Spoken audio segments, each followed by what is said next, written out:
Ugh, I'm late! I'm late!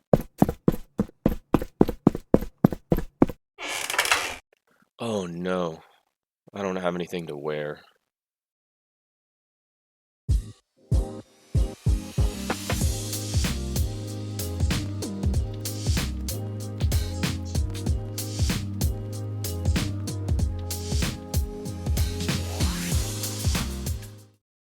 What's up, mythical men and mystical women? My name's Joe, and welcome back to episode 2 of Fashionscape Completionist.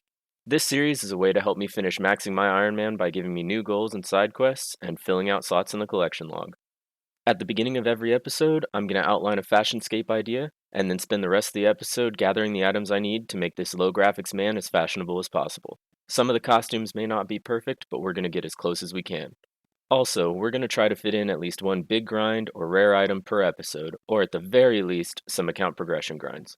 If we already have one rare or big grind in the build, I can use items I've already obtained to supplement the build without having to redo that grind. For example, if I use a Grazi Rapier for one build, then I can reuse it in another, but the new build has to have a different grind involved. Now that we've outlined the criteria, let's jump into it.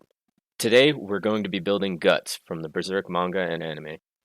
For this build, we won't have anything in the ring, helmet, or ammo slot. And we're going to start with the two easiest slots here, the cape and boots. The cape that looks the coolest and goes along the lines of the Guts design to me is the Witch's Cape. You can get it from Diango after completing the Halloween event, which apparently I haven't done. So let's grab the boots and come back to this. For the boot slot, we're going to use the Fighter's Boots from the Stronghold of Security. I know nobody likes these boots, it's rainbow boots or nothing, but it fits the aesthetic. So after taking a quick stroll down there, we can move on to the leg slot. For the leg slot, we're going to use the Elven Legwear from the shop in Prifddinas. You do have to have Song of the Elves completed to get here, and it is just a GP cost. So now that all the easy stuff's out of the way, let's get on to the meat of the grinds. We're going to use a really unique glove slot today. I decided to go for the skeletal gloves. They do look a lot like the hand wraps. You can only get these gloves from the Walla Walla Sakis or whatever they're called in the Waterbirth dungeon, and they are really annoying to fight since they run away from you at half HP.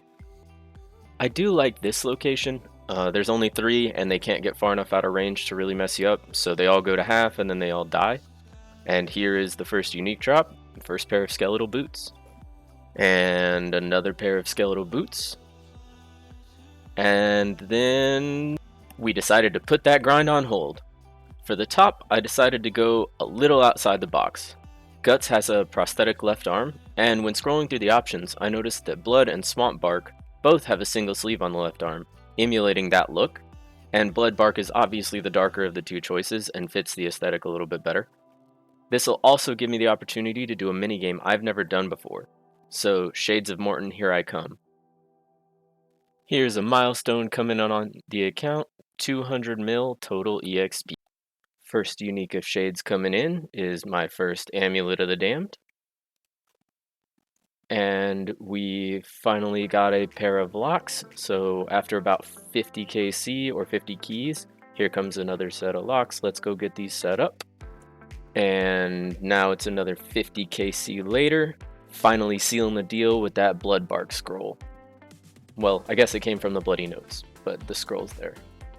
I was silly and went to the wilderness to kill the Chaos Fanatic for a split bark body, but I didn't realize that the fine cloth that I had gotten is what I needed to make the split bark body myself. So now I have enough for all the clue scrolls, and I have a split bark body.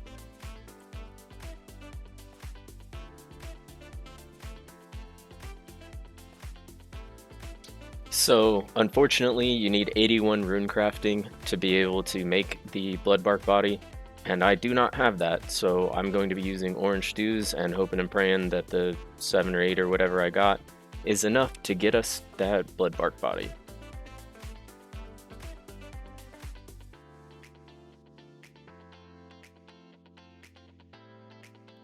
We did finally get that Bloodbark body, so now we're going to move on to our next slot. So here's my own personal little addition. I know Guts doesn't typically wear a necklace, but I figure the Berserker necklace is a good fit considering the name of the media.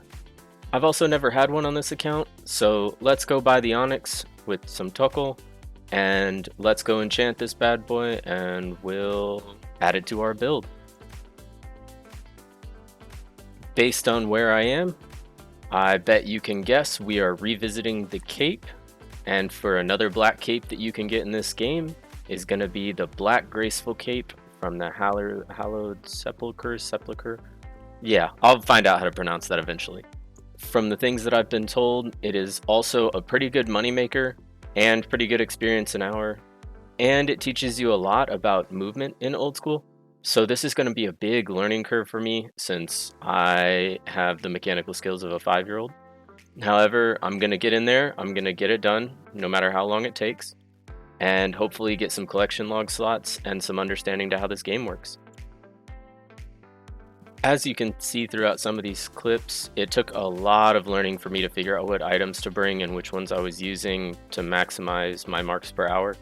By the end, it turned out to be pretty easy, and I'm looking forward to coming back here, especially post 92, when I can get to floor 5, but we'll see how that goes.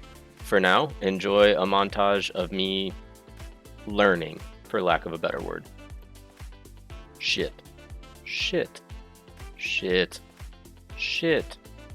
Damn it. Shit. So that was me dying a few of the dozens of times, or I guess resetting. But I did manage to find quite a few collection log slots that I didn't even realize were in there. I should have checked the collection log before, but here are some of the pages and some of the other things that I got on my way to getting that cape.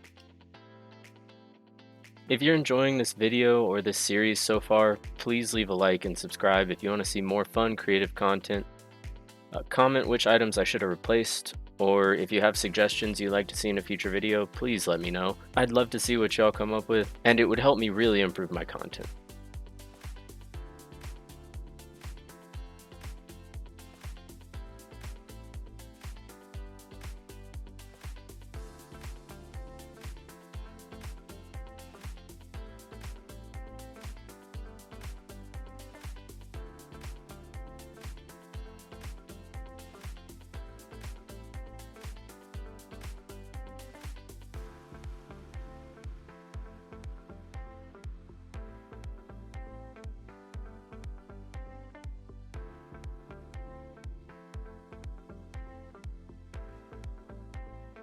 And after about 4.5 hours of learning and doing some grinding, figuring it all out, I did manage to go ahead and get that black dye. And like in my last video, I've been grinding a lot of rooftop courses in my downtime.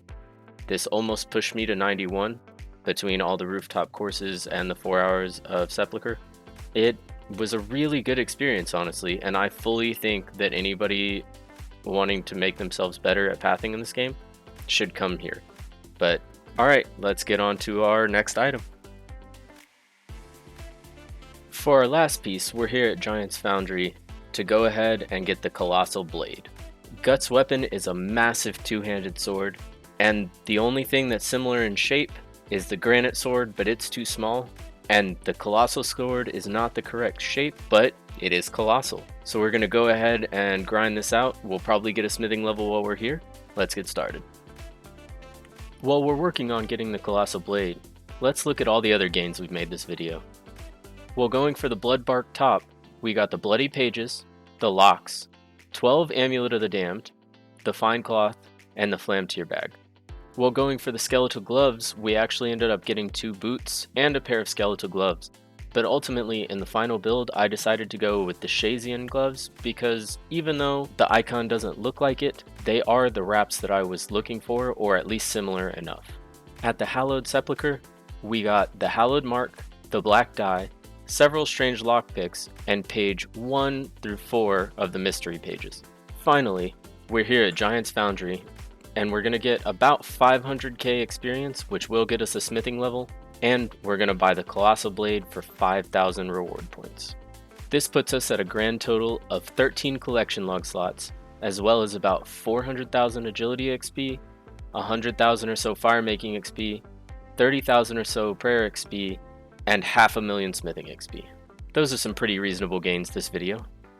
So, without further ado, let's jump into the glamour shots.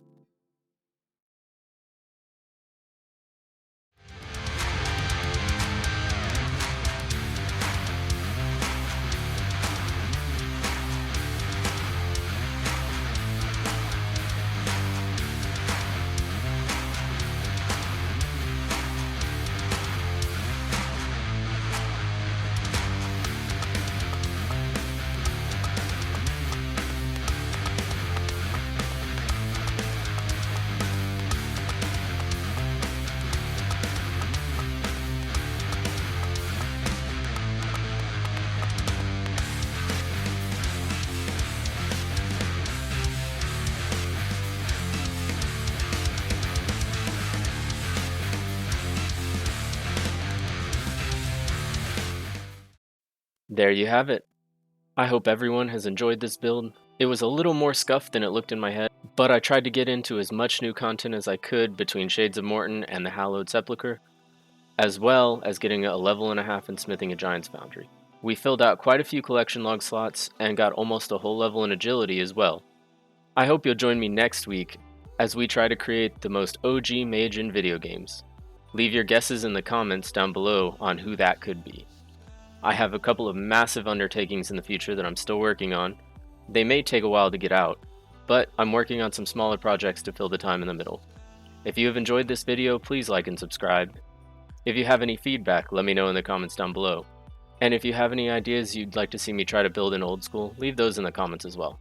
If you're watching this in the future, click the cards to check out a playlist of other builds or my next video. Anyways, my name is Joe, and I am the Mythic Mystic, and I hope you have a mythical mystical day.